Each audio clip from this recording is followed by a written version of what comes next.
강남은 대한민국에서 가장 세련되고 부유한 이미지를 가진 동네다. 세계적 명성을 얻은 KPOP로 인해 외국인들은 GANGNAM이라는 단어만 들어도 화려한 거리와 고급 아파트, 최신 패션과 스마트폰을 떠올린다. 하지만 그 화려함 뒤에는 대다수가 모르고 지나치는 또 하나의 진실이 숨어 있다. 바로 강남은 아시아 최대의 전자 폐기물 집결지이자 금속 자원이 끊임없이 재탄생하는 거대한 도시형 금광이라는 점이다. 모든 고급 전자제품이 처음 유통되는 곳이 강남이라면 동시에 그 제품들이 가장 먼저 버려지는 곳도 강남이다. 최신형 스마트폰, 노트북, 태블릿, 스마트워치, 드론, 무선 이어폰. 강남의 소비자들은 기술의 최신을 좇기 위해 평균보다 훨씬 빠른 교체 주기를 가지고 있으며 이것은 곧 엄청난 양의 고급 전자 폐기물을 지역 내에서 발생시킨다는 의미다. 강남구청 통계에 따르면 1인당 연간 전자 폐기물 배출량은 서울 평균의 2.3배에 달하며 폐유대전화만 해도 연간 140만 대가 넘게 수거된다. 하지만 이러한 숫자는 시작일 뿐이다. 대부분의 사람들은 이 전자 폐기물의 가치를 인지하지 못한다. 단순히 낡고 고장난 기기 혹은 유행이 지난 전자제품으로 취급되지만 실제로 그 안에는 금, 은, 팔라듐, 백금, 인듐, 코발트 등 수십 종의 귀금속과 희귀금속이 고밀도로 집약되어 있다. 특히 스마트폰 일대에는 평균 0.034G의 금이 들어있고 고급 노트북에는 0.1G 이상의 팔라듐이 포함되어 있다. 문제는 이 가치 있는 쓰레기를 어떻게 회수하고 활용하느냐에 달려 있다. 많은 나라들은 이러한 전자 폐기물을 단순 소각하거나 매립한다. 그러나 강남은 다르다. 이 도시는 쓰레기를 금으로 바꾸는 구조를 이미 현실화한 도시다. 아파트 지하의 재활용 분리실에서부터 무인 회수함, 자동 분해 설비, 그리고 마지막 단계의 금속 추출 공정까지 강남은 하나의 정교한 순환자원 시스템을 도심 내에 구축해버렸다. 이것이 바로 강남을 보이지 않는 금광이라 부르는 이유다. 겉으로는 패션과 자본의 상징이지만 안으로는 대한민국의 자원 주권을 지탱하는 핵심적인 도시 기반이기도 하다. 그리고 이 구조는 다른 어떤 나라에도 존재하지 않는다. 일본은 재활용 기술은 앞서지만 시민 참여와 데이터 기반 회수 시스템이 느리다. 미국은 민간 주도 시스템이 크지만 지역 간 편차가 심하다. 독일은 환경 규제는 뛰어나지만 상업화 속도가 느리다. 반면 한국, 그리고 그 중심인 강남은 시민의식 기술 정책 인프라가 한데 묶여 완전한 순환자원 생태계를 만들어낸 최초의 도시다. 개인적으로 나는 이것이 진짜 대한민국의 힘이라고 생각한다.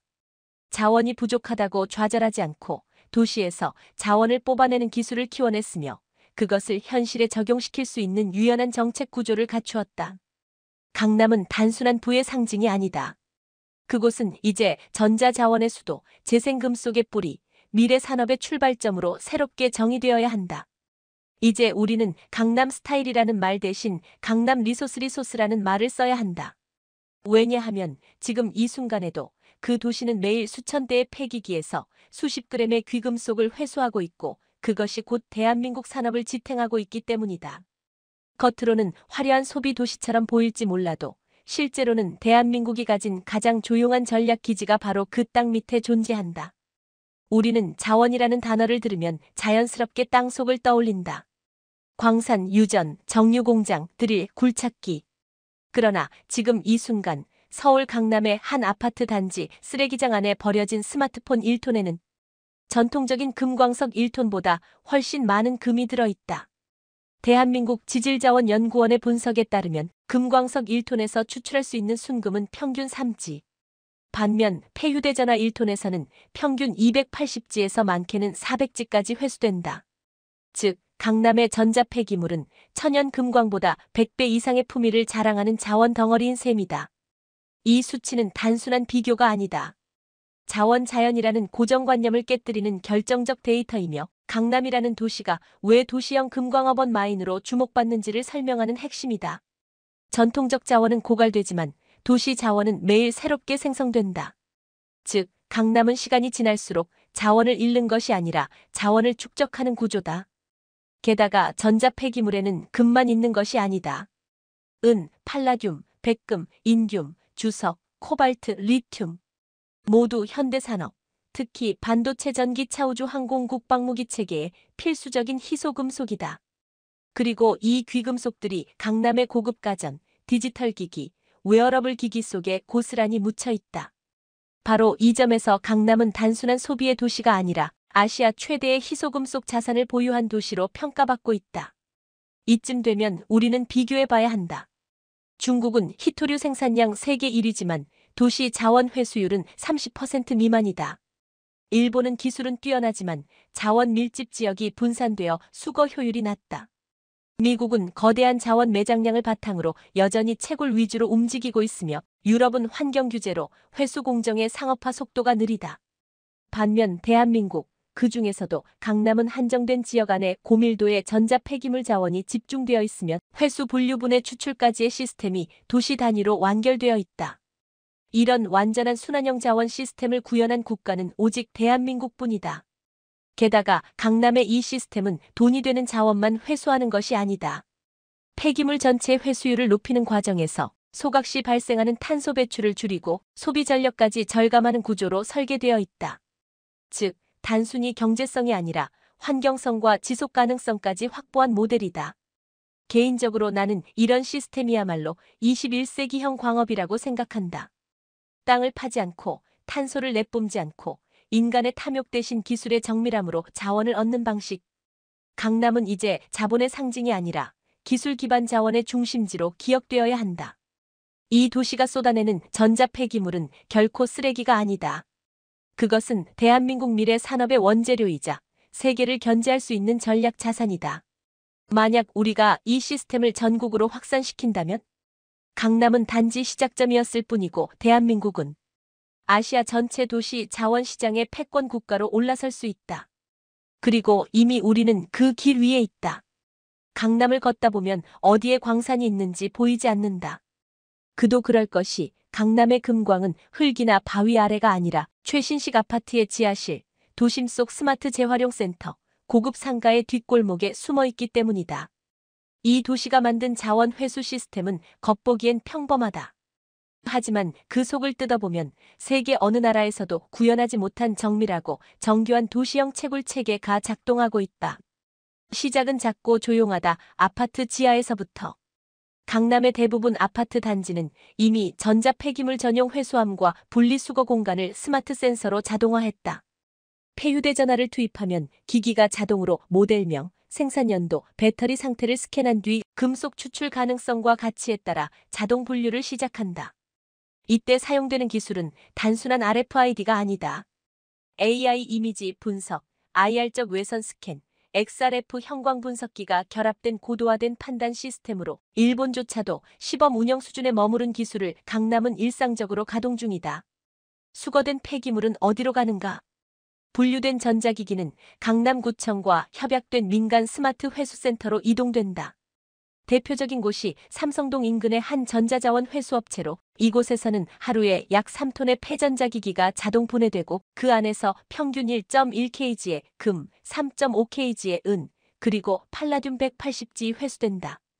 이 공정에서 주목할 점은 인간의 손이 거의 필요 없다는 것이다. 모든 과정은 로봇 암로바트 암 고온 진공용의 장비, 그리고 정밀 화학 용매 시스템으로 자동화되어 있으며 심지어 회수된 금속의 순도는 99.9% 이상이다. 즉, 전통적인 광산보다 더 빠르고 더 정밀하며 더 친환경적인 광업이 바로 강남 도심에서 실시간으로 이루어지고 있는 것이다. 이 모든 것이 도시 안에 있다는 것. 미국의 대형 광산은 사막 한가운데 있고 중국의 희토류 기지는 외딴 초원에 있으며 일본의 정제시설은 규제가 많아 외곽에 밀려 있다. 그러나 강남의 도시광산은 도시만, 그것도 가장 부유한 지역 중심부에 존재한다. 이는 단순한 인프라가 아니다. 강남이라는 도시 전체가 거대한 자원 회수 장치로 작동하고 있다는 증거다. 더 나아가 이 모든 정보는 서울시와 환경부의 도시광산 통합 데이터 플랫폼에 실시간으로 수집된다. 각 건물의 폐기물 배출량, 회수 효율, 금속 회수율, 탄소 절감 수치까지 단일 대시보드에서 중앙 통제되고 있으며 이는 EU에서도 아직 실현하지 못한 정책 기술 시민 데이터 통합 시스템이다. 개인적 시각, 이것이 진짜 자원 주권이다. 우리는 늘 자원이 없다는 말을 반복해왔다. 하지만 나는 강남을 보고 그것이 틀렸다는 것을 알았다. 문제는 자원이 아니라 자원을 인식하고 추출하는 능력의 유무다. 강남은 그 능력을 가진 도시이며 대한민국은 그 시스템을 먼저 구축한 나라다. 자원이 땅속이 아닌 도시 속에 묻혀 있다면 그 도시를 어떻게 설계하느냐에 따라 국가의 자원 주권이 결정되는 시대다. 그리고 지금 전 세계에서 그 설계도를 가장 먼저 실현한 도시는 강남이다. 대한민국은 석유도 없고 우라늄도 없으며 대규모 철광도 없다. 그래서 우리는 늘 자원을 수입해야 했고 그 수입선이 흔들릴 때마다 위기를 맞이했다. 그러나 지금 서울은 다른 길을 걷고 있다. 땅속을 파는 대신 서울은 사람들의 손에서 나온 기기들을 다시 해체하고 분해하고 그 안의 자원을 회수하고 있다. 이것은 단순한 재활용이 아니다. 자원 전략의 패러다임 전환이자 기술 기반의 채굴 방식이다. 우리가 채굴이라고 부르던 것들이 이제는 회수라는 이름으로 바뀌었고 굴착기 대신 로봇암이, 노천광산 대신 도심의 지하설비가 그 자리를 차지했다. 스마트폰은 금덩어리다. 땅보다 진한 자원의 덩어리.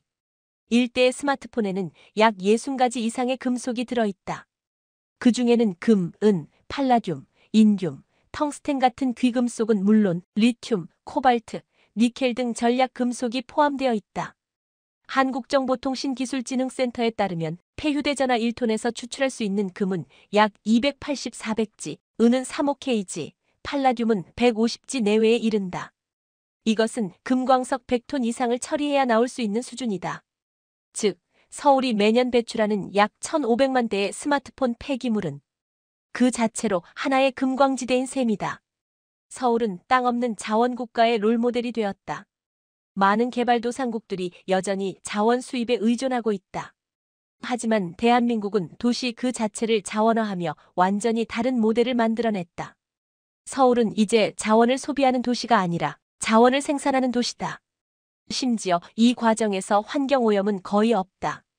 산을 파헤치지도 않고 중금속이 지하수로 스며들지도 않으며 노동자들이 유독가스를 마시며 일할 필요도 없다. 이것이 바로 도시명 채굴, 그리고 대한민국형 자원 모델의 결정적 우위다. 한국 vs 동아시아. 왜 한국만 성공했는가? 일본은 오래전부터 기술이 있었지만 사회 전체의 민첩성이 떨어졌고 규제는 지나치게 보수적이었다. 중국은 전통 채굴에 집중했고 환경 규제 없이 대량 생산을 선택했다. 대만과 싱가포르는 기술력은 높았지만 시민 기반의 순환 시스템을 정착시키지 못했다. 그에 비해 한국, 특히 서울은 정부, 기업, 시민, 기술, 시스템이 정밀하게 맞물린 구조를 갖췄다. 강남은 그 중심이었고 서울 전역은 이제 강남의 성공 모델을 전국 표준으로 확장하고 있다. 실제로 서울시는 2024년부터 디지털 채굴 거점화 전략을 추진 중이며 강서구, 송파구, 영등포구 등 주요 지역에 폐전자 기기 전용 자동 회수 시설과 분석센터를 순차적으로 설치 중이다. 서울은 땅이 없어서 앞서간 도시다. 나는 이렇게 생각한다. 서울이 땅이 없었기 때문에 서울은 가장 먼저 수직적 자원 전략을 고민하게 되었다. 바로 그 한계가 역설적으로 혁신의 동력이 된 것이다. 우리는 산을 파헤치지 않는다. 우리는 거리를 파고들고 데이터를 캐고 스마트폰을 해체한다. 이것이 바로 21세기형 자원 국가, 그리고 대한민국이 세계를 앞서가는 진짜 이유다. 우리는 금과 은, 백금처럼 눈에 보이고 반짝이는 금속을 귀금속이라 여겨왔다. 그러나 21세기, 진짜 전략 자원은 눈에 잘 보이지 않고 이름조차 생소한 금속들이다. 그리고 그 금속들이 지금 강남의 전자 폐기물 더미에서 조용히 추출되고 있다. 바로 인듐인디엄, 탄탈럼 텐털럼, 갈륨 갤리엄이다. 보이지 않는 금 인듐, 디스플레이의 심장. 인듐은 스마트폰, OLED, 태블릿, 모니터, 항공 전자 장비의 핵심인 투명 전도체 ITOS인다. 삼성 디스플레이, LG 디스플레이의 모든 제품군에는 인듐이 들어가며 AI 디스플레이 증강현실 렌즈 전투기 HUD에 이르기까지 인듐 없는 기술은 상상할 수 없다. 문제는 이 인듐이 매우 희귀하다는 것이다. 천연 매장량이 적고 중국이 70% 이상을 독점하고 있다. 그렇기 때문에 대한민국은 도시광산을 통해 인듐의 내부 공급망을 구축하려는 전략을 세웠고 지금 그 중심에 바로 강남의 전자기기 해체 라인이 있다. 2023년 서울 디지털자원연구소 보고서에 따르면 강남에서 회수된 폐디스플레이 1톤당 약 900지의 인듐이 추출되며 이는 소형 OLED 패널 5,000개에 재활용될 수 있는 양이다. 단순히 환경을 위한 재활용이 아닌 산업 전체를 움직이는 생명선인 셈이다. 탄탈럼 배터리 군사 장비 우주 기술의 열쇠. 탄탈럼은 고온에서도 성질이 변하지 않아 고밀도 축전기, 특히 방위산업과 우주항공 부품, 전기차 배터리에 필수적이다. KF-21의 레이더 전원 모듈, K9 자주포의 고출력 전자회로, 한화에어로스페이스의 드론 추진 유닛 모두 탄탈럼을 사용한다. 그런데 전 세계 탄탈럼의 40%는 콩고 분지에서 나온다. 분쟁 광물로 악명이 높고 공급망이 불안정하다. 이 때문에 강남 도시광산이 가진 전략적 가치는 더욱 강력해진다. 폐스마트워치, 구형 노트북, 디지털 카메라 내부 회로에는 소량의 탄탈럼이 존재하며 서울시 AI 분해 시스템은 이를 정밀 분류하여 0.01지 단위까지 회수하는 알고리즘을 구축했다. 소량이지만 축적되면 국산 드론 1만 대에 사용할 부품을 만들 수 있는 수준이다. 갈륨 6지, 우주통신, 군사용 레이더의 신금속. 갈륨은 최근 가장 주목받는 희소금속 중 하나다. 5지를 넘어 6지 시대의 고주파 반도체에서 핵심 소재이며 미국 DARPA와 중국의 CAS가 갈륨 전쟁이라 불릴 정도로 경쟁 중이다.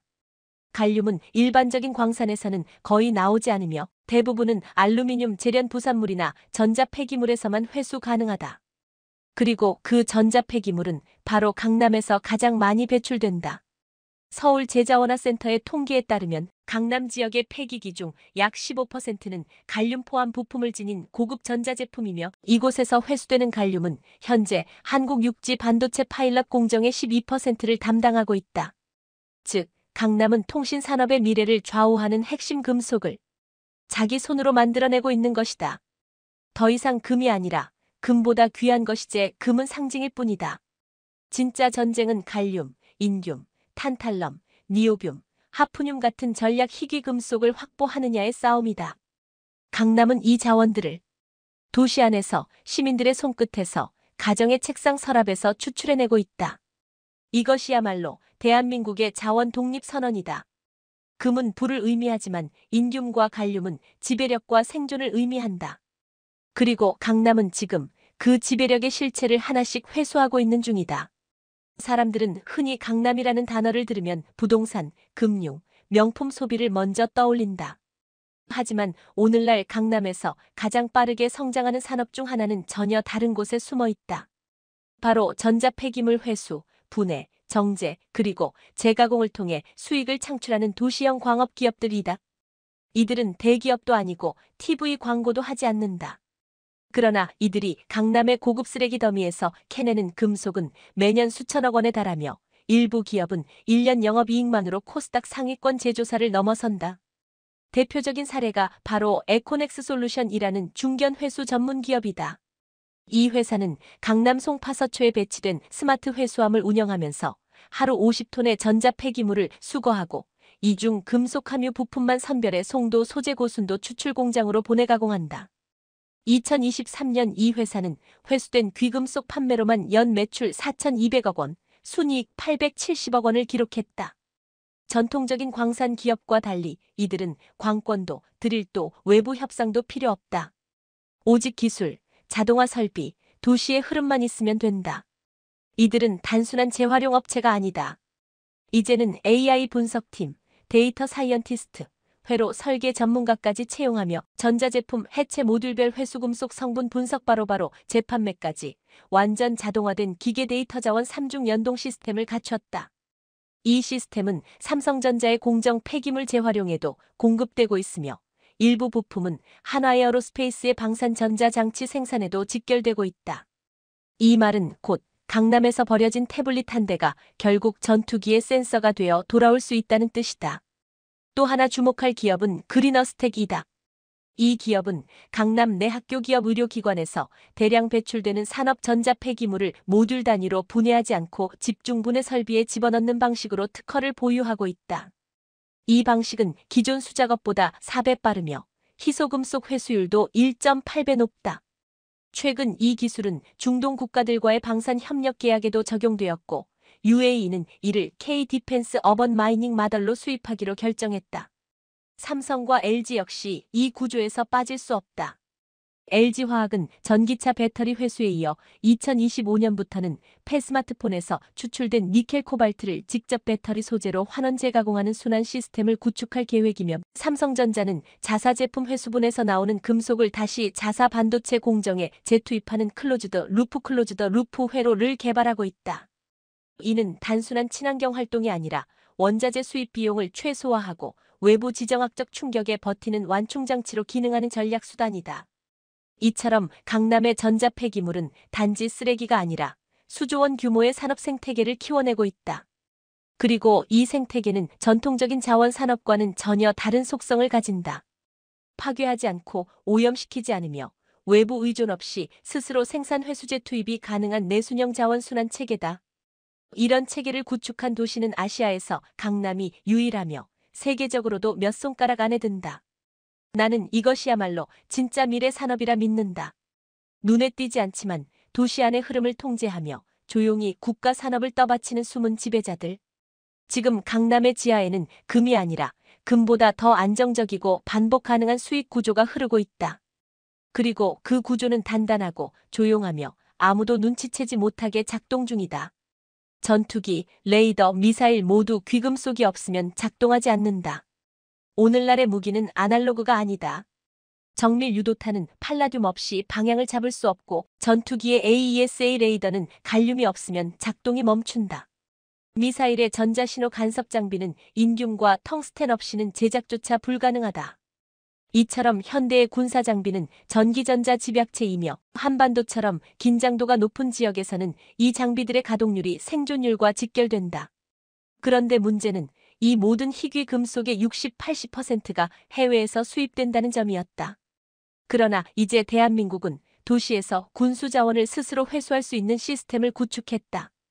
그리고 그 시작점은 아이러니하게도 강남의 쓰레기장이었다. 국방부는 말하지 않지만 움직이고 있다. 2022년 국방부는 공식 발표 없이 강남구청, 환경부, 방위사업청과 비공개 업무 협약을 맺었다. 명칭은 폐전자 회수물 국방 소재 활용 협의체. 이 협의체는 강남을 중심으로 회수된 귀금속 중 군사용 가능성이 있는 소재를 삼성전자, 하나시스템, LI진엑스원 등 주요 방산 기업에 우선 공급하는 시스템을 설계했다.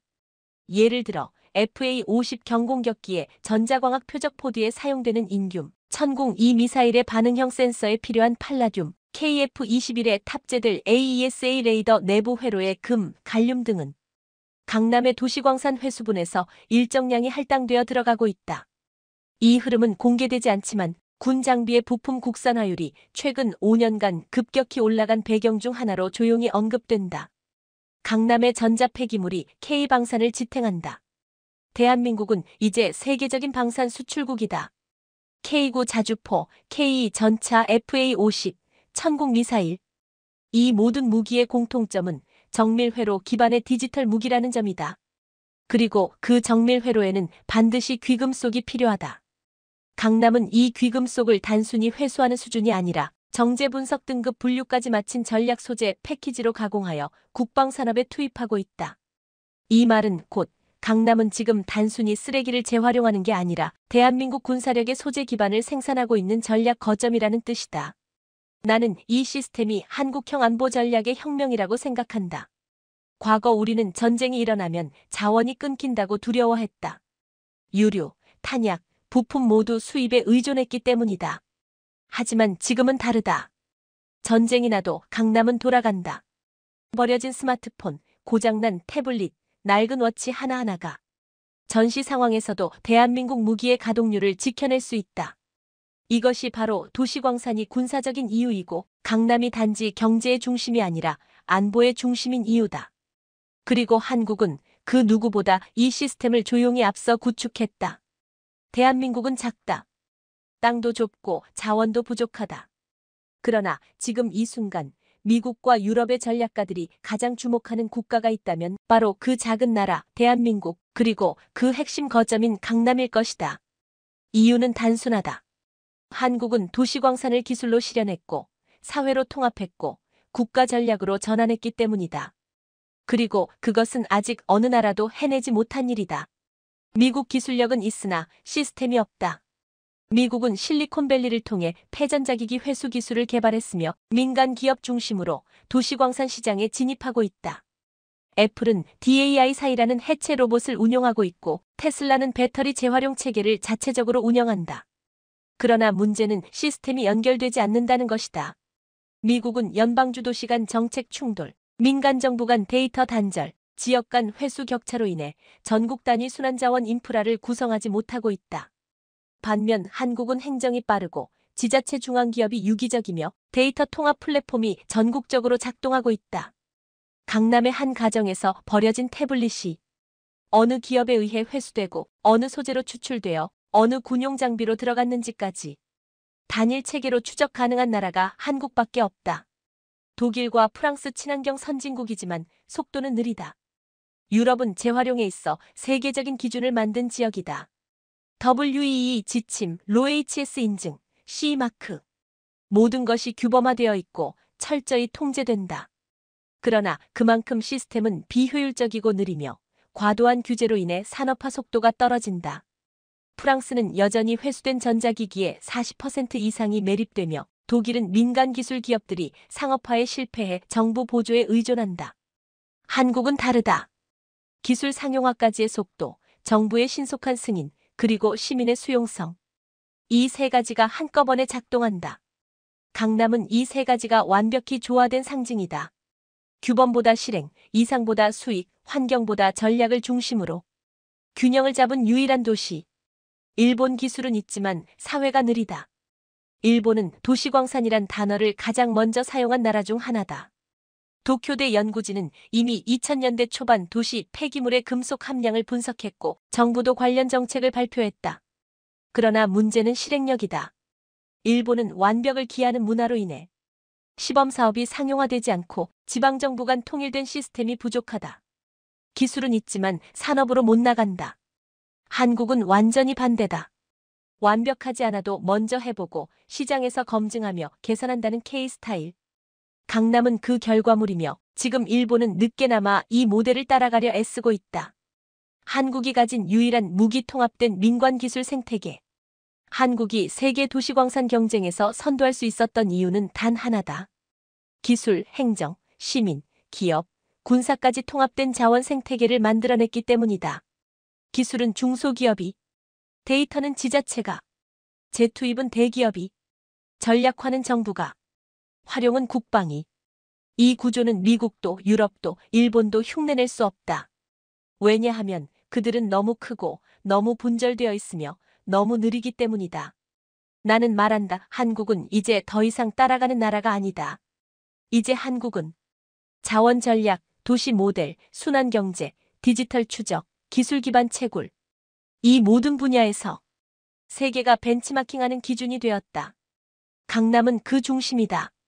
그리고 이 작은 구역 안에서 일어나는 모든 순환은 국가 전략 그 자체로 기능하고 있다. 미국과 유럽은 따라오고 있다. 하지만 그들이 가지지 못한 것, 바로 강남이 가진 속도, 통합력, 실행력, 그리고 기술 중심 사회 구조. 이것이 대한민국이 가진 보이지 않는 전략 무기다. 강남은 더 이상 단순한 고급 주거지나 소비의 상징이 아니다. 지금 이 도시는 자원의 시작점이며 산업의 공급처이며 전략적 가치가 압축된 순환경제의 모범 모델이다. 과거엔 땅속에서 캐낸 자원을 공장에서 가공해 도시로 보내 소비하는 것이 산업구조의 정석이었다면 이제는 도시에서 나온 쓰레기를 다시 자원으로 돌려 산업을 움직이는 구조로 완전히 재편되고 있다. 대한민국은 이 거대한 전환을 가장 먼저 설계했고 그 중심에 강남이 있다. 이 구조의 핵심은 바로 자원 제품 소비 폐기 회수 정제 자원으로 이어지는 완전 순환형 경제 모델이다. 도시 한복판에서 제품을 소비한 뒤 그 제품에서 자원을 다시 뽑아내어 또 다른 제품으로 재탄생시키는 구조는 물리적 거리, 시간, 비용, 탄소 배출 모든 면에서 기존 산업 구조보다 효율적이며 무엇보다도 지정학적 리스크에서 자유롭다. 강남은 이 순환을 이미 실현하고 있고 대한민국은 이 모델을 전국으로 확대하고 있다. 서울시는 2024년부터 도시광산 클러스터 확장 계획을 통해 강남의 기술과 인프라를 강서, 송파, 은평, 성남, 인천까지 확산시키고 있으며 각 지자체는 지역별로 특화된 회수 품목을 지정하고 AI 기반 제자원화 설비를 구축하고 있다. 예컨대 송파는 대형가전 중심, 성남은 폐PC 서버 중심, 인천은 항만 산업용 기기 중심으로 분화하여 자원 공급망의 지역적 전문화를 실현하고 있다. 이는 단순한 행정 프로젝트가 아니라 대한민국 전체를 거대한 도시형 자원국가로 전환하기 위한 전략적 설계다. 이처럼 도시가 산업의 소비지가 아니라 생산지가 될 수 있다는 증거가 한국에서 먼저 입증되었다는 사실은 매우 중요하다. 유럽은 순환경제를 외치지만 규제 중심의 시뮬레이션에 머무르고 있고 미국은 시장 논리에만 맡겨 변동성이 크며 일본은 구조가 느려 산업화 속도가 매우 낮다. 반면 대한민국은 빠른 정책, 유기적인 민관 협업, 시민의 분리배출 습관, 정밀한 회수 기술, 데이터 기반 공급망 분석까지 통합한 살아있는 시스템을 만들었다. 한국이 진정으로 세계에서 선도적인 순환경제 국가가 될 수 있는 이유는 바로 이 시스템을 도시 단위에서부터 완성했기 때문이다. 나는 이 흐름이 결국 국가의 미래 경쟁력을 좌우할 것이라 확신한다. 왜냐하면 미래는 더 이상 에너지만이 전략이 아니며 더 이상 GDP만이 힘이 아니기 때문이다. 탄소, 희소금속, 자원 주권, 공급망 안정성, 환경기술, 그리고 회복력 있는 산업구조의 모든 것이 하나의 거대한 프레임으로 묶여 작동할 때 그 나라는 단단해진다. 그리고 대한민국은 이미 그 프레임을 설계하고 실행하고 있으며 강남은 그 출발점이자 실험장이자 증명된 결과물이다. 도시가 광산이 되는 순간 나라는 달라진다. 소비의 끝이 아니라 시작이 되고 쓰레기의 종착지가 아니라 자원의 근원지가 된다. 대한민국은 그 전환의 한복판에 있다. 그리고 그것이야말로 전 세계가 지금 한국을 주목하는 진짜 이유다. 대한민국은 전 세계에서 가장 먼저 도시의 쓰레기를 전략 자원으로 바꾸는 데 성공한 나라다. 그러나 이 성공은 단순한 기술의 결과가 아니라 수십 년에 걸친 위기의 기억, 자원의 결핍, 산업의 절박함 속에서 얻어진 총체적 경험의 산물이다.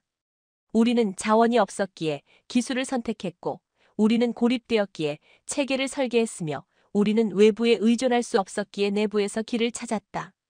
강남이 만든 도시광산 체계는 그래서 단지 경제적 모델이 아니라 국가 생존의 공식 그 자체다. 하지만 이 시스템은 결코 영원하지 않다. 이 순환이 작동하려면 기술이 진화해야 하고 정책이 흔들리지 않아야 하며 시민들이 일상 속에서 계속해서 분리배출이라는 단순하지만 결정적인 행동을 반복해야 한다. 만약 기술 개발이 정체되고 자원회수 기업들이 수익성을 잃고 시민들의 협조가 줄어든다면 이 모든 구조는 단 며칠 만에 무너질 수도 있다. 도시광산은 고정된 기계가 아니라 살아있는 유기체이며 유지되지 않으면 사라진다. 더불어 우리는 경계해야 한다. 한국의 이 모델은 이미 글로벌 시장의 주목을 받고 있으며 미국, 중국, 독일, UAE, 일본 등이 한국형 도시광산 시스템을 복제하거나 구매하려 하고 있다. 만약 우리가 스스로 기술을 보호하지 못하고 전략 자원을 관리하지 못한다면 결국 우리가 설계한 시스템이 타국의 산업을 뒷받침하는 도구로 전락할 수 있다. 한국이 만든 기술을 한국이 수입하는 기이한 구조는 이미 반도체 산업에서 충분히 경험한 일이다. 도시광산만큼은 절대로 그런 일이 반복되어선 안 된다. 나는 개인적으로 믿는다. 한국이 이 도시광산 시스템을 유지하고 확장하며 이를 동남아시아, 중동, 중남미, 아프리카의 신도시 개발 모델과 연결할 수 있다면 대한민국은 단순한 수출국이 아니라 지속가능한 산업 문명을 설계 수출하는 플랫폼 국가로 변모할 수 있을 것이라고. 우리가 이미 입증한 이 모델을 통해 개발도상국들이 겪는 자원 고갈, 도시 쓰레기 문제, 기술 의존을 극복할 수 있다면 이는 곧 대한민국의 외교 경제 전략적 위상을 새롭게 정립하는 역사적 계기가 될 것이다. 그러나 이 모든 비전과 가능성은 단 한 가지 전제 위에 놓여 있다. 우리가 이 시스템을 끝까지 지켜내고 끊임없이 진화시키고 내부에서부터 자부심을 잃지 않아야 한다는 것. 도시광산은 단순한 산업이 아니다. 그것은 우리가 과거 식민지에서 금을 빼앗기고 자원을 수입하며 외세에 흔들리던 역사를 기술로 복원하는 서사이며 자립이라는 말이 진짜 의미를 가지는 유일한 분야다. 결국 쓰레기를 금으로 바꾸는 것은 기술의 문제가 아니다. 그것은 사회 전체가 쓰레기에서 가치를 보려는 시선, 그리고 자원은 곧 전략이라는 인식의 총합이다. 대한민국은 그것을 해냈고 세계는 지금 그 성과를 바라보고 있다. 그리고 다음 세대는 지금보다 훨씬 더 똑똑하게, 훨씬 더 조용히 이 시스템을 더 큰 스케일로 확장시킬 것이다. 우리는 도시를 금광으로 만들었다. 하지만 그보다 더 대단한 것은 우리는 쓰레기에서 미래를 길어올리는 사고방식을 갖게 되었다는 점이다. 이것이야말로 한국이 진짜로 가진 세계 어디에도 없는 자산이다. 금보다 귀하고 기술보다 강한 자산. 앞선 영상에서 한국이 운영 중인 남중국해 해상 광구에서 무려 6조 원어치의 석유 생산에 본격적으로 돌입하면서 에너지 분야에서 잭팟이 터졌다는 소식을 전해드렸었는데요. 또 비록 일본과 공동개발구역으로 지정됐지만 7광구도 있기에 한국이 결코 자원빈국이 아님을 말씀드렸습니다. 그런데 사실 이것보다 더 초대박인 게 한국에서 발견되면서 대한민국의 미래가 엄청나게 달라질 거라고 하는데요. 실제로 전문가들조차 최근에 발견된 석유가 문제가 아니라며 난리가 났다고 하는데 무슨 일인지 자세히 알아보겠습니다. 수출로 먹고 사는 대한민국은 과거부터 현재까지 안정적인 자원 확보가 최우선 과제일 만큼 에너지, 광물 자원에 집중하며 다양한 노력을 기울여 왔습니다. 이런 상황에 1970년대 유엔에서 발표한 에머리 보고서는 한국에게 엄청난 희망을 품게 하는데 충분했는데요. 당시 유엔은 한국 대륙붕에서 엄청난 석유와 천연가스가 매장돼 있다는 내용의 보고서를 공개하며 단숨에 한국이 자원빈국에서 자원부국으로 격상될 수 있는 가능성을 보여줬습니다. 그리고 당시 정부는 이런 기대에 발맞춰 대륙붕에서 석유, 천연가스를 개발할 수 있도록 해저광물자원개발법을 곧바로 제정했습니다. 이에 따라 제주도 동쪽부터 일본 남쪽으로 16개의 좌표를 정의해 총 7개의 광구를 지정했는데 이것이 바로 향후 일본과 공동개발구역이 된 7광구입니다. 앞서 말씀드렸던 것처럼 현재 일본은 7광구 개발에서 손을 뗀 상태이지만 공동개발로 지정된 탓에 우리 역시 독자적으로 개발을 할 수 없는 상황입니다. 이런 가운데 2028년 7광구 공동개발 유효기간이 도래하면서 미리 손을 쓰지 않으면 일본이 개발권을 아예 다 가져가 버리는 최악의 상황도 펼쳐질 수 있는데요. 그런데 1970년 발표 이후 7광구에 대해 제대로 된 개발과 탐사를 시도해보지 않았기에 사실 이곳에 천연자원이 존재할지 전혀 모르는 상황입니다. 때문에 없을지도 모르는 자원을 두고 일본과 언제 끝날지 모르는 싸움을 할 바에 가능성이 높은 다른 곳으로 눈을 돌려야 한다는 주장이 최근 거세지고 있다고 합니다. 그리고 이런 주장이 나올 수 있는 건 실제로 한국의 미래를 크게 바꿀 만한 초대박 자원이 존재하기 때문입니다. 실제로 한국은 망간단괴라는 7광구와는 비교조차 안 될 정도로 천문학적인 금액을 가져다 줄 천연자원을 확보한 상태입니다. 실제로 우리나라는 1990년대 초부터 심해져 탐사를 시작해 1994년에 동태평양 CC 지역에 광구를 확보했으며 2002년 8월 유엔 산하기구인 ISA로부터 75만 km을 독점 탐사 광구로 승인받았습니다. 심해에 매장된 지하자원은 육지에 있는 자원들보다 경쟁력이 있다고 알려져 있는데 이 가운데 망간단괴가 바다의 노다지라고 할 정도로 엄청난 기대를 안고 있습니다. 그것도 그럴 것이 망간단괴는 망간, 철, 니켈, 구리, 코발트, 히토류 등과 같이 산업발전의 근간이 되는 40여 종의 다양한 금속 광물들을 포함하고 있기 때문입니다. 일반적으로 대륙붕, 대륙사면, 심해저, 평원에서 망간단괴가 발견되지만 대부분 수심 4,000m 이상의 심해저, 평원에 분포하고 있는 것으로 전해집니다.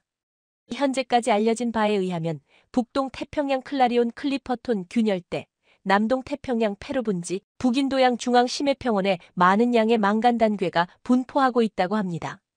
이 가운데 자원 개발 경제성이 높게 평가되는 곳이 CC 지역 심해저 평원인데 실제로 해당 지역의 니켈, 코발트, 망간은 육상에 보존된 양보다 이 6배 많은 것으로 알려졌습니다. 하지만 심해저에 분포하고 있기에 이를 확보하기 위해서는 이를 채굴할 수 있는 일종의 권한이 있어야 합니다. 그런데 한국의 경우 1994년 ECC 지역을 대상으로 미국 NOAA로부터 세계에서 7번째로 심해져 망간단괴 광구 15만 km을 등록하고 2002년 최종적으로 7만 5천 km의 단독 광구를 획득하기에 이르렀습니다. 그런데 최근 들어 심해져 망간단괴의 상업화 논의가 급물살을 타게 되면서 개발의 주도권을 갖고 있는 국가들이 다시금 주목받고 있는데요. 사실 망간단괴 이렇게 주목받는 건 전 세계가 탄소 제로를 선언하면서 화석 연료를 대체하기 위한 새로운 에너지 자원을 어디서 조달할까에 대한 물음표로부터 시작됐습니다. 여기에 더해 전기차 시대가 도래하면서 배터리의 필수 요소로 꼽히는 리튬, 니켈 등 광물 확보의 중요성이 더욱더 부각됐습니다. 특히나 최근 전 세계에 걸쳐 자원 전쟁이 한층 더 치열해진 만큼 자원을 상대적으로 많이 보유한 국가들이 강한 영향력을 행사하면서 국유화시키려는 움직임도 본격화하고 있어 이를 대비해야 한다는 목소리 또한 커지고 있습니다. 그런데 한국은 이런 부분에서 낙관적인 상황으로 실제로 광물 자원의 안정적인 확보를 위한 우리의 여건이 나쁘지 않다고 볼 수 있습니다. 해수부에 따르면 우리나라는 한국해양과학기술원을 중심으로 망간단괴 상업 생산에 필요한 상용화 기반 기술 개발을 목표로 태평양 심해저 광물자원 개발 사업을 수행하고 있는데요.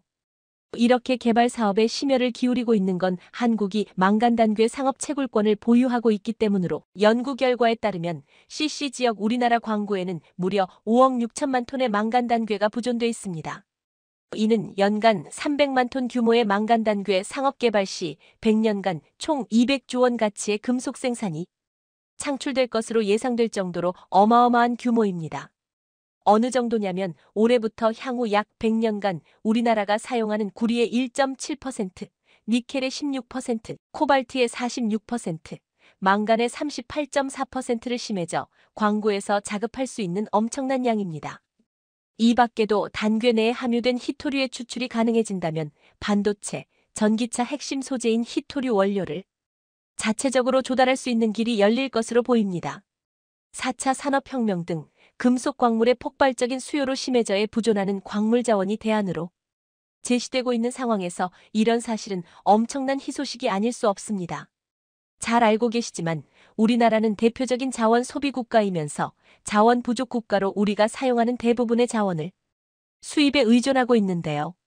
특히 2012년에는 6대 전략 광물인 유연탄, 우라늄, 철, 구리, 아연, 니켈 수입액이 약 350억 달러에 이르기까지 했습니다. 게다가 첨단 산업에 쓰이는 리튬, 히토류 등 희유금속 소비량이 급증하고 국내 자원 개발의 침체로 수입 의존도가 높아지자 광물 수입액은 매년 천정부지로 증가하고 있는 실정입니다. 때문에 자원 개발과 확보에 그 어느 때보다 노력을 기울여야 하는 아주 중요한 때인 겁니다. 그런데 사실 태평양 한가운데에 우리나라 해양 경제 영토가 있다는 걸 인지하고 있는 분들이 그리 많지 않은데요. 실제로 앞서 말씀드렸던 CC 해역에 확보한 독자 광구가 남한 면적의 4분의 3에 해당할 만큼 엄청나지만 안타깝게도 한국 대륙붕의 석유와 천연가스가 매장됐을 가능성이 있다고 추정되고 있는 7광구의 관심이 더 큰 상황입니다. 7광구는 일본과 공동개발구역으로 설정된 만큼 우리가 아무리 엄청난 채굴 기술력을 보유하고 있다고 하더라도 일본이 가만히 있으면 아무것도 할 수 없기에 지금 상황에 이르렀는데 앞으로도 일본이 얼마나 회방을 놓을지 알 수 없습니다.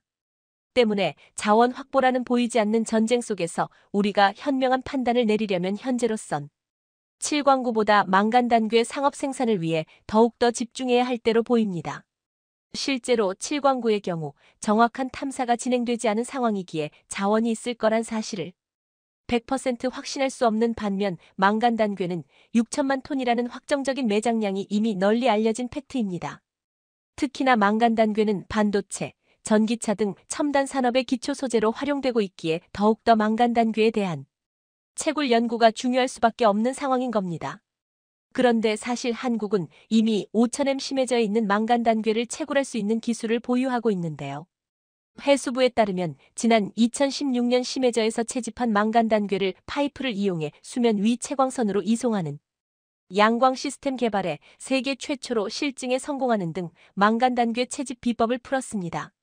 이로써 한국은 심해저 광물자원 개발 사업을 시작한 지 20여 년 만에 상용화를 위한 채광 핵심 기술을 보유하게 된 겁니다. 해수부에 따르면 한국해양과학기술원 선박해양플랜트 연구소는 2015년 포항시 북동쪽 수심 1200m 해역에서 이 같은 실증 실험을 수행했습니다. 해당 실험은 채광 로봇이 해저에서 캐낸 망간단괴의 수중 중간 저장소인 버퍼 시스템에서 망간단괴를 파이프를 통해 양광 펌프로 끌어올리는 시험이었는데요. 버퍼 시스템은 선박해양플랜트 연구소가 개발한 한국 독자 모델로 양광 펌프의 공급량을 조절해 안전하고 효율적으로 망간단괴를 저장하는 장치로 자체 개발 시스템으로 세계 최초로 실증 시험에 성공한 겁니다. 이에 따라 한국은 1370m에서 채광 로봇 미네로가 망간단괴 채광에 성공한 데 이어 미네로가 모은 망간단괴를 선상으로 옮기는 기술까지 완성하며 마침내 종지부를 찍었습니다. 앞서 2013년 우리나라는 심해저 광물 채광 로봇 미네로를 세계 최초로 개발해 심해저 주행 경로 시험에 성공하는 등 그 당시에도 전 세계를 깜짝 놀라게 했는데요. 5,000m에 잠겨있는 망간단괴를 찾아내 한 대 모으는 핵심 역할인 집광 작업을 미네로가 수행하는데 이 로봇은 한국이 2003년부터 10년 동안 230억 원을 들여 개발한 성과입니다.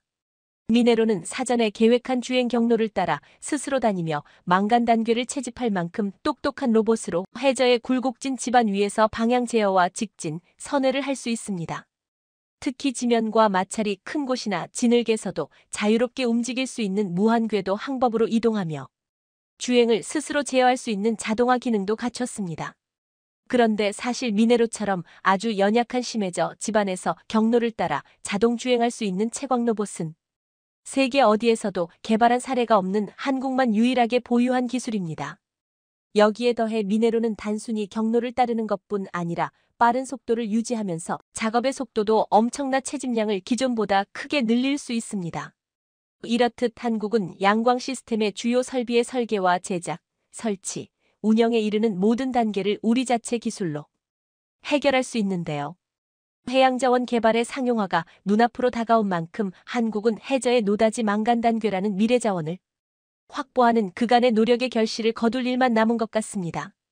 대한민국을 포함한 전 세계 각국의 군사무기 발전 동향을 실시간으로 확인 중인 미국 국제 방산무기 동향 연구소는 최근 한국의 KF-21 전투기 개발 과정을 지켜보며 다소 충격적인 발언을 했는데요.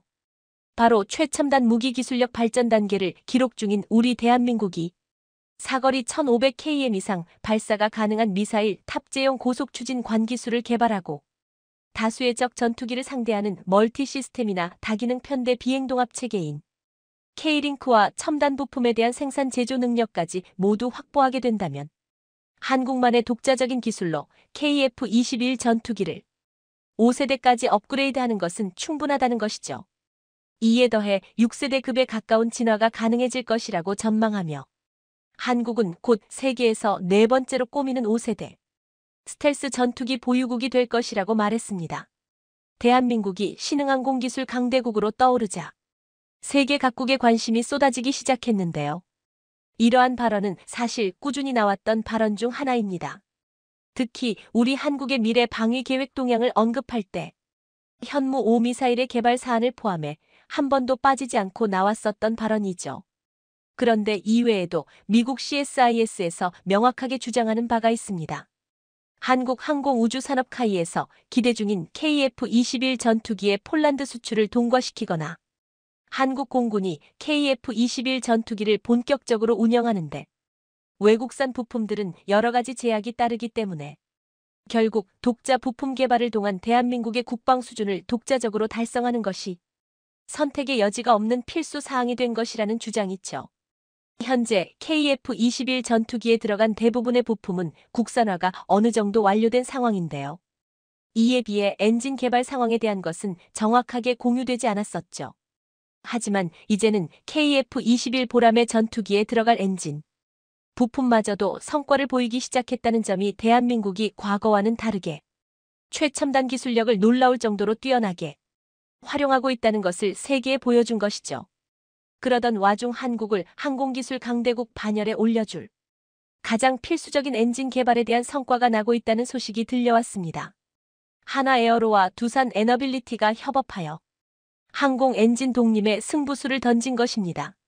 이들은 글로벌 150조 시장을 뚫겠다고 당당히 선언한 이후 실제적인 성과를 내고 있습니다. 과거 하나에어로스페이스는 주력 제품인 K9 자주포를 수출할 때마다 독일의 눈치를 봐야 했습니다. K9 자주포에 장착된 MTU 엔진이 독일의 국가 전략 자산으로 지정된 이유였습니다. 2020년 유해이와 도장을 찍기 직전까지 갔던 수출 계약이 무산된 것도 독일이 어깃장을 놓았기 때문인데요. 하지만 한화는 1000마력급 전차용 엔진을 독자 개발하는데 성공하여 K9 자주포에 장착했습니다. 덕분에 이제 독일의 눈치를 보지 않고 마음껏 K9 자주포를 판매할 수 있게 되었죠. 이제 하나에어로스페이스는 전차 엔진에 이어 전투기 엔진 개발에 나서기 시작했습니다. 미국 제너럴 일렉트릭이 만든 설계도를 토대로 항공기 엔진 핵심 부품을 제조하기 시작했으며 가스터빈 시장의 강자인 두산 에너빌리티까지 개발에 합류하게 되었습니다. 업계 관계자는 전투기 엔진은 응축된 공기에 연료를 태워 터빈을 돌린다는 점에서 가스터빈 발전 방식과 비슷하다고 언급했습니다. 이러한 두 회사의 합작에는 정부의 입김이 들어간 것으로 알려졌는데요. 항공기 부품 제조 역량을 갖춘 한화와 터빈 기술을 보유한 두산이 힘을 합치면 전투기 엔진 개발 기간을 압도적으로 단축할 수 있다고 생각한 것입니다. 기존 KF-21 보람의 전투기에 탐지하던 미국산 F414 터보팬 엔진의 성능을 뛰어넘을 수 있는 5세대 초음속 전투기 제트 엔진 실증 비행을 시험하겠다는 언급을 공식적으로 발표해 화제를 모으고 있습니다. 이처럼 최근 KF-21 전투기가 본격적으로 국산 엔진 가동과 시연을 시작했는데요. 이번 달 국산 엔진 시험을 시작하여 다음 달에는 무인 전투기 플랫폼을 동안 국산 엔진 시험을 완전하게 확정지을 것 같습니다. 무엇보다도 대한민국의 KF-21 전투기만이 독자적인 제트 엔진을 개발하는 게 핵심 목표라고 언급했습니다. 이러한 KF-21 전투기의 엔진 국산화를 가장 경계하는 국가는 바로 중국인데요. 중국은 자국이 개발한 전투기인 FC-31을 전면에 내세워 홍보하고 있지만 그보다 뛰어난 성능과 세련된 외관이 한국산 제트 엔진까지 갖추고 있는 KF-21 전투기가 세계의 주목을 받을 수밖에 없죠. 현재 한국산 보람의 전투기의 엔진 개발 과정이 공개될 때마다 중국 언론의 반응은 대체적으로 믿을 수 없다는 경악의 반응입니다. 중국은 KF-21 전투기 프로젝트를 처음 시작할 때처럼 한국산 엔진을 비하하고 있습니다. 시험 비행 중 분명 결함이 생길 것이라며 한국의 기술력을 아직도 의심하는 태도를 보이고 있는데요. 한국은 늘상 있는 중국의 조롱을 신경도 쓰지 않는 듯 엔진의 시험 비행을 시작하겠다는 발표를 했습니다. 한국이 목표로 하고 있는 KF-21 전투기의 국산 엔진 최대 출력은 약 44,000파운드로 중국의 엔진을 순식간에 초라하게 만들어버리는 놀랍도록 강력한 추력을 자랑합니다. 특히 KF-21 전투기 블로기가 고도의 열탐지, 레이더 기술에 노출되지 않기 위한 다양한 스텔스 기술이 고안되고 있으며 그중 하나의 방법으로 엔진 배기 노즐부에는 한국형 스텔스 엔진 기술을 적용한다고 밝혔죠. 한국형 스텔스 기술로 인해 엔진 온도 하락과 저피탐 성능을 획기적으로 끌어올릴 수 있으며 일반적 원형 노즐에 비해 일정 간격으로 여러 개의 돌출된 형상을 가진 스텔스 형상을 전격 채용하였습니다. KF-21 전투기의 제트 엔진 지상 시험은 향후 2년간 반복 시험을 목표로 하고 있는데요. 고도와 비행거리, 이륙 중량 등을 점차 늘려가는 방식으로 안정성을 가장 우선으로 두고 진행될 예정입니다. 4만 파운드급 추력은 프랑스의 라팔 전투기 엔진과 유럽연합의 유로파이터 타이푼보다도 훨씬 강하다고 볼 수 있는데 이러한 놀라운 성능의 제트 엔진을 한국은 다가오는 2030년까지 개발해내는 것을 목표로 하고 있습니다.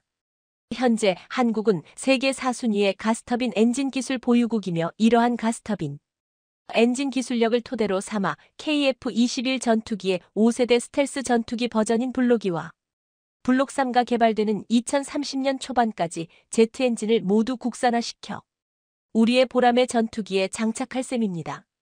사실 미국과 유럽 등 전투기 선진국들도 신형 전투기 개발, 착수 후 전력화까지 15년 이상이 걸리는데 대한민국의 개발 계획은 10년 안팎으로 현재 성공 가도를 달리고 있는 개발 상황이 일정에 맞춰 완벽히 성공할 경우 선진국들보다 짧은 기간에 개발을 성공하는 것입니다.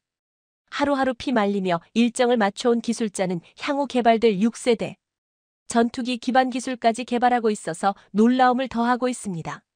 수많은 신기술 개발에 힘을 쏟고 있으며 스텔스부터 국산 엔진까지 한국산 전투기를 위해 매일 고군분투하고 있습니다. 엔진 역량뿐만 아니라 스텔스 역량 향상에도 엄청난 노력을 갈아넣고 있습니다. 많은 나라들이 한 세대를 건너뛰고 너도 나도 6세대 전투기에 도전하고 있습니다. 하지만 과학기술이라는 영역에서 이게 가능하기는 정말 힘든데요. 대한민국은 수많은 국가가 6세대 전투기에 도전하는 현재 방산시장에서 4세대, 5세대부터 차근차근 도전하고 있습니다. 그 과정에서 스텔스 성능을 확보하고 기본적인 5세대, 6세대 미래 첨단 기술들을 하나씩 확보해 나가고 있죠. 사실 대한민국의 스텔스 기술 개발은 오래전부터 시작되었습니다. 국방과학연구소는 노루페인트를 비롯한 민간 기업과 협력해 1999년부터 스텔스 기술 개발을 시작했는데요. 개발을 진행하여 2008년 비로소 스텔스 성능 시험을 통과. 결국 스텔스 기술 국산화에 성공했습니다. 당시 국산화했던 기술은 대한민국 5세대 전투기 개발을 가능하게 만들었습니다. 특히 한국형 KF-21 보람에 탐재되는 스텔스는 전파 흡수 기능을 갖추었으며 이 덕분에 피 탐지율 자체가 크게 줄었습니다. 하지만 아직 KF-21 전투기를 완벽한 스텔스기라고 표현하기에는 다소 부족한 부분이 있는 것은 사실인데요. 왜냐하면 이제 4.5세대급인 KF-21 블록 1 전투기만 제작되었기 때문이죠. 블록 1의 경우 무장 체계를 주요하게 다루어 제작하였기 때문에 5세대라고 부르기엔 무리가 있습니다. 세계적인 5세대 전투기인 F-35 전투기와 비교해 보아도 스텔스 성능은 아쉽죠. 하지만 이 말이 KF-21 전투기의 스텔스 성능이 질적으로 떨어진다는 뜻은 아닌데요. 세계 최강이라고 손꼽히는 스텔스기인 F-22나 F-35 전투기에 비해 스텔스 성능이 다소 부족하다는 것이지 주요 군사 강국이라고 불리는 국가들이 사용하는 전투기들과 비교하면 뛰어난 스텔스기로 평가받습니다. 실제로 한국이 개발해낸 스텔스 소재는 미국 록히드 마틴에서도 협력을 요청할 만큼 놀라운 성능을 자랑합니다. 다만 아직까지 한국이 개발한 소재를 전투기에 완전히 적용시키지 못한 상태입니다. 이는 향후 블록 2에 적용시키기 위해 꾸준히 개발 중이며 결국 KF-21 전투기는 고성능 전투기로 성장할 것이라고 미국과 한국의 군사 전문가들은 전망하고 있습니다. 그런데 중국에서는 한국의 성장을 비난하고 있습니다. 중국인민일보는 제20 전투기 기술 수준을 자화자찬하며 최근까지 우리 대한민국의 군사무기 기술력을 과소평가하더니 이제는 KF-21 전투기 이륙 비행 과정을 보며 입을 다물지 못하고 있습니다. 꾸준히 발전해온 한국의 기술 성장으로 인해 이제 대한민국은 세계 군사 선진국들과의 격차를 급격히 줄여가고 있습니다. 대한민국이 연일 만들어내는 기적 같은 성과의 군사 부분에서는 세계 최강인 확고한 미국조차도 놀라워하고 있습니다. 하지만 여전히 중국인민일보와 일본 대형 우익 언론인 요미우리는 대한민국이 이렇게 기술 발전을 하는 것은 불가능하다며 미국산 전투기 기술력을 훔쳐온 것이라고 비난하고 있습니다. 실제로 일본은 일제강점기와 한국전쟁 시절은 전혀 고려하지 않은 채 대한민국 전투기 발전 속도를 운운하며 기술력이 뒤처진다고 비웃었습니다. 특히 전 세계가 6세대 전투기 개발에 돌입하는 지금 한국은 이제야 5세대 전투기 개발을 진행하면서 그것조차 단번에 만들어내지 못하고 4.5세대부터 만드는 모습이 웃음다며 역시 전투기 후진국답다고 조롱하기 바빴습니다. 일본은 본인들은 기술을 축적해 이미 6세대 전투기인 F-3을 개발하고 있는데 한국과 일본의 격차는 엄청나다고 자화자찬했습니다. 하지만 일본이 개발하려는 6세대 전투기는 계속해서 실패를 이어왔습니다. 일본은 자신들이 독자적으로 6세대 전투기 개발을 진행하는 것이 무리라고 판단하여 6세대 전투기 개발 프로젝트인 GCAP에 발을 들렸지만 세 나라가 모인다고 해서 뾰족한 수가 나는 것은 아니었습니다. 결국 일본이 영국과 이탈리아에게 기대 6세대 전투기를 개발하려던 것은 아니란 생각이었다고 일본 내 군사 전문가들도 인정했죠. 일본이 개발했던 4세대 전투기는 F-16의 카피품이라는 소리를 들을 정도로 성능이 F-16과 비슷하거나 떨어졌지만 가격은 F-16 전투기의 3배가 넘었죠. 그리고 영국과 이탈리아가 개발한 유로파이터 역시 생산 중단 위기가 있을 정도로 문제가 않았는데요. 냉정한 현실을 보았을 때 제대로 된 5세대 전투기도 개발 못해 본 나라들이 6세대 전투기를 개발하자고 모인다고 해서 성과를 내는 것은 하늘의 별 따기였습니다. 실제로 결성된 지 불과 얼마 되지 않은 GCAP의 전투기 개발 현황은 그다지 중지 못합니다. 하지만 일본이 GCAP에서 하차하게 된다면 아무런 성과도 나지 않은 프로젝트에 눈덩이처럼 불어나버린 예산을 남은 국가가 감당해야만 합니다. 지프에 참여하기 전 일본의 6세대 전투기 F-3 개발 비용은 무려 50조 원 이상 책정되어 있었는데요.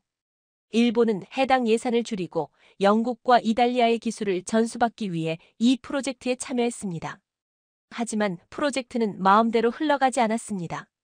그 이유는 기본적으로 6세대 전투기를 만드는 것이 절대 쉬운 일이 아니기 때문입니다. 아직 개념 확립도 제대로 되지 않은 6세대 전투기는 개발 기간 내에 제대로 만들어낼 수 있을지는 의문입니다. 심지어 6세대 전투기 개발을 위해 의기투합한 국가들은 제대로 된 5세대 전투기 개발도 못해본 국가들입니다. 현실적으로 현재 6세대 전투기 개발이 가능한 곳은 단지 미국 정도인 것이죠.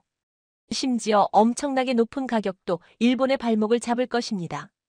영국과 협력하여 최첨단 엔진을 탑재한 5세대 전투기를 만들더라도 일본 공군 내에서 운영하는 것조차 어려울 정도로 상상 이상의 천문학적인 비용이 소모될 것으로 예상되는데요. 일본에서는 F-3 전투기에 50조 원의 국방 예산을 포함했습니다. 일본은 F-3 전투기 100대를 생산할 예정이라고 밝혔는데요. 그렇다면 F-3 한 대당 개발 비용이 무려 5천억 원에 육박한다는 뜻이 됩니다. 미국의 F-22 전투기의 가격도 가장 고점을 찍을 때가 3,700억 원이었는데 일본의 전투기가 그 성능을 상회하지 않는다면 일단 수출은 고사해야 한다고 볼 수 있습니다. 수많은 군사 전문가들은 일본 전투기의 특성상 가격이 더 인상될 것이라고 전망하고 있는데요. 현재 일본의 상황만 보아도 이 주장은 타당한 것 같습니다. 대부분 국가에서 무기 체계를 형성할 때 생산량을 늘려 규모의 경제를 실현하고 최대한 가격을 낮추며 추문 무기를 생산하려고 하고 있죠. 하지만 일본의 무기는 대부분 엄청난 가격대를 자랑합니다. 그렇다고 성능이 줍지도 않습니다. 가격은 최고급이지만 성능은 세계 평균 점도일 뿐입니다. 그렇기 때문에 일본의 전투기 개발은 상당한 출혈이 뒤따를 것이고 이것으로 수출이까지 바라기는 힘듭니다. 현 상황에서는 일본 국내의 군사 전문가들조차도 일본의 6세대 전투기 개발에 부정적입니다. 가격은 천문학적으로 치솟고 있지만 제대로 된 성과가 아직도 나지 않았습니다. 사실 과거 일본의 F-2 전투기도 한국의 KF-21처럼 독자 개발 전투기가 아니라 미국이 40% 이상 분담하여 개발한 전투기입니다. F-16 전투기를 바탕으로 일본의 상황에 맞게 개량했다고 보는 것이 옳을 정도이죠. 게다가 미국에게 요구했던 핵심 기술 중 하나인 비행 제어 기술을 받지 못해 일방적으로 손해를 보며 인본 내에서도 비난받았던 전투기입니다. 하지만 한국의 FA-50 겸공격기의 경우 미국의 지원을 받았지만 완전히 새로운 설계로 자체 제작했습니다. 심지어 이번에 개발하는 KF-21 전투기의 경우 미국 및 유럽 부품을 일부 사용하고 있으나 전체적인 기체 설계부터 성능 개량까지 한국 혼자 독자적으로 모든 것을 개발하고 있습니다. 이는 엄청난 차이인데요.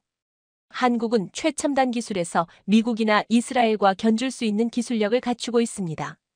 하지만 미국이나 영국에게 기대 전투기를 개발하는 일본은 정작 최첨단 기술 개발에 무력한 모습을 보이고 있죠. 6세대급의 주요한 전략 중 하나인 무인기 개발인데요. 사실 일본은 2016년부터 무인 항공기에 대한 개념 확보를 하는 등 개발을 위한 초석을 마련했지만 이와 관련된 연구를 하나도 진행하지 않아 기술 발전은 답보 상태입니다. 미국조차 일본의 기술적 답보에 일침을 가했습니다. 하지만 일본 내부에서도 국산화와 미국제 수임으로 의견이 갈릴 만큼 무인기 분야에서 소극적인 모습을 보였죠. 결국 일본 내 군사 전문가들조차도 이제 일본의 무인기 개발은 어려울 것이라고 낙담하고 있습니다. 반면 대한민국은 불과 20년 만에 자랑스러운 KF-21 전투기 초음속 비행을 해냈고 세계적으로 괄목할 만한 전투기 성과를 선보인 지 얼마 되지 않는 시점에서 스텔스 형태의 항공기 설계는 물론이고 설계된 항공기 레이더, 반사면적 RCS를 대폭 감소시킬 수 있는 정레이더, 차단 메타물질 시뮬레이션 능력까지 동시에 갖추는 것에 성공했기 때문에 주변국의 시기 질투는 당연하게 생각되기도 합니다. 스텔스 형상 설계가 완료된 이후 우리 국방과학연구원은 KF-21 컴팩트 레인지 시설까지 구축하여 레이더 반사가 가능한 시스템을 개발하는 데 성공해냈습니다. 이뿐만 아니라 KF-21 스텔스 버전인 블록3 계획까지 모두 공개되었으며 항공엔진 기술에 대한 언급까지 나오는 상황입니다. 대한민국은 순조로운 전투기 개발을 진행하고 있으며 한국의 기술력이 더욱 높아졌음을 전 세계에 확인시키고 있습니다. 대한민국의 엔진과 스텔스 기술력이 빠르게 발전하여 더욱 높은 수준의 전투기를 개발하기를 바랍니다.